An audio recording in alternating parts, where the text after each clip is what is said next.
इकडे सांगलीमध्ये विशाल पाटील यांनी आपली अपक्ष म्हणून उमेदवारी कायम ठेवली आहे। विशाल पाटलांनी आजपासून आपल्या प्रचाराला अधिकृत पद्धतीने सुरुवात केली आहे। विशाल पाटील यांनी औदुंबरमधल्या दत्त मंदिरातनं प्रचाराचा नारळ फोडला। दत्ताच्या पादुकांचं दर्शन घेऊन त्यांनी प्रचार सुरू केला।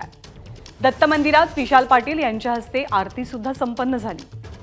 विशाल पाटील यांना लिफाफा हे चिन्ह मिळालंय आणि या चिन्हाचा प्रचार करायला त्यांनी हनुमान जयंतीच्या मुहूर्तावर सुरुवात केली आहे।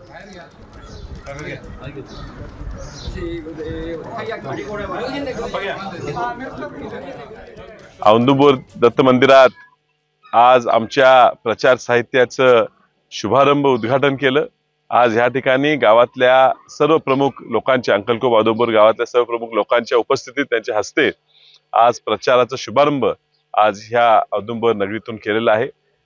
येणाऱ्या काही दिवसात तुम्ही बघालच की जनतेने ठरवलेला उमेदवार आहे आणि जनता ह्या उमेदवाराच्या पूर्ण पाठीशी राहील हा माझा पूर्ण विश्वास आहे। एबीपी माझा, उघडा डोळे बघा नीट।